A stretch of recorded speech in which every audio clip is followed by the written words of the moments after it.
Worldwide Jess, Worldwide Mess. On The Breakfast Club. She's a culture shifter. She was able to get y'all to see something and understand something that nobody could get you to see. It's time to set it off. So Justin Timberlake was arrested in Sag Harbor, Long Island on Tuesday.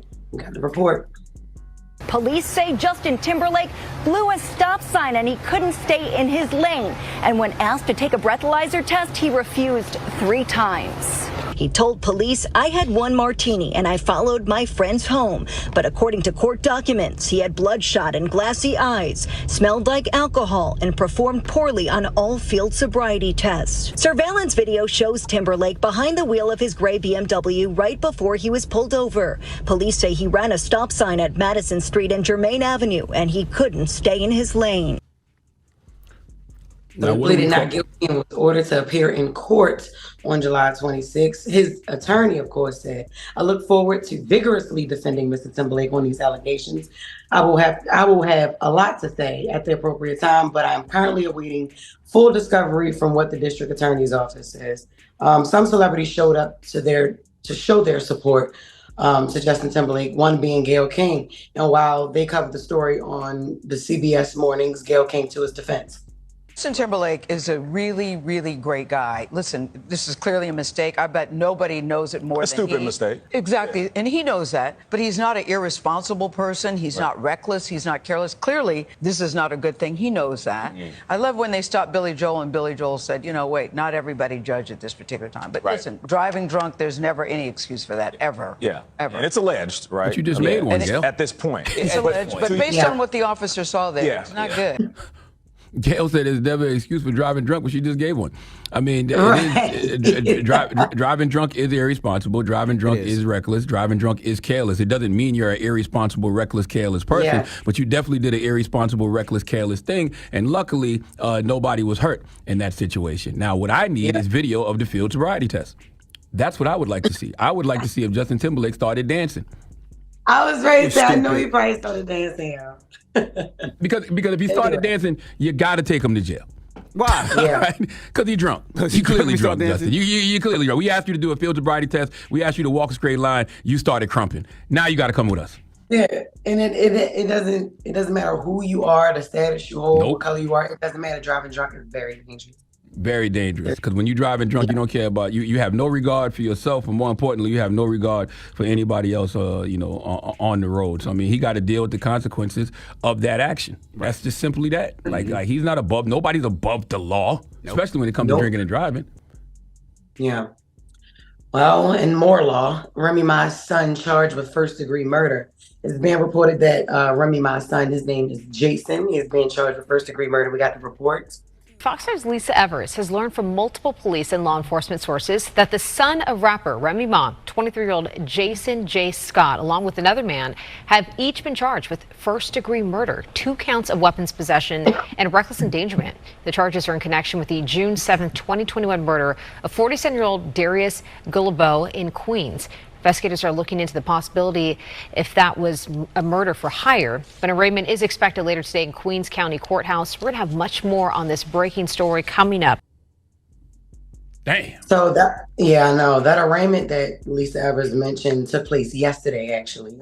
Jason is only 23 years old, and Remy spoke to TMZ about the situation. She said, "We stand by Jason's innocence and pray that NYPD will conduct a contempt and thorough investigation to reveal the truth."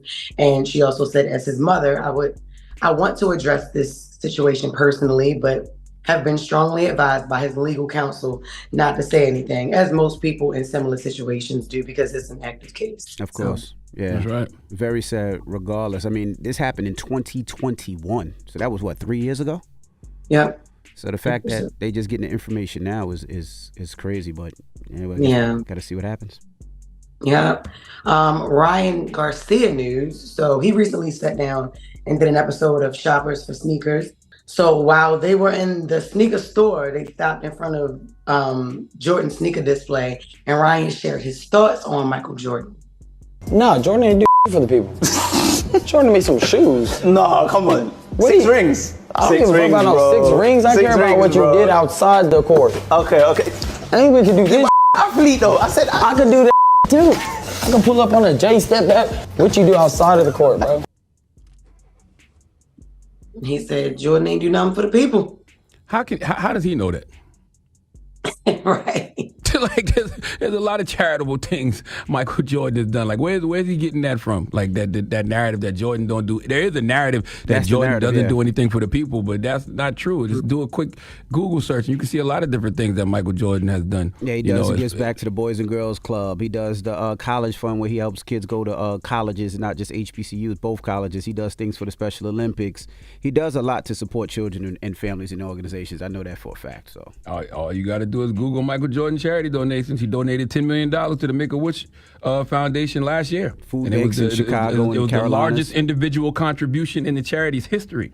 Yeah, but that's just the narrative that's online, and people follow the narrative. He ain't do nothing for the people, but there's a list of things that he does yearly for families in the community. So he made a multi-million-dollar donation to Friends of the Children in support of the organization's national expansion campaign and their work in Charlotte and Chicago. Donated $2 million to relief efforts in the wake of Hurricane Florence in the form of $1 million to the Red Cross and another $1 million somewhere else. Donated $7 million to fund 2 Novant Health Michael Jordan family clinics in Charlotte. He's done a lot. $5 million to the Smithsonian National Museum of African American History and Culture. Like, come on, man. He pledged to donate $100 million over 10 years to various organizations in support of racial equality, social justice, and greater access to education for the Black American community. So there's a lot that he's donated to. Yeah, we got and to that's stop exactly talking. Why I picked this story, because y'all know him better than any kid on any social media platform. No, so I just Google. Is Google Michael Jordan's philanthropic activities? It's a list. But this is also y'all era as well. Like y'all know Michael Jordan. You don't wear Jordans? You had on Jordans last week. You had on Jordans last week. You had on a fresh pair of fours last week. The white and reds. The Fresh Princes, I call them. Yes, I keep a pair of Jordans on, but I don't know much about him. I did this because y'all did. Now moving on, because y'all took that another way. Now listen. Gosh, they so old. That's why I did it, because they know him. Right? I just don't like people from other communities saying that people in our community don't be doing nothing for the community. That's what I don't like. Well, yeah, maybe he was talking about his people. Maybe he was like, I ain't never do nothing for the Mexicans. Ain't never done it for Mexicans. I hate y'all. Yo, listen, that wasn't the only thing he said, though. He also jumped on X and claimed that he was retiring. He said, boxing will be all right without me, but still sucks. I was fun at a game, and it was fun to punch people. I'm officially retired. Y'all may catch me out and about in the streets, but boxing, I don't know. He claimed that he was hurt.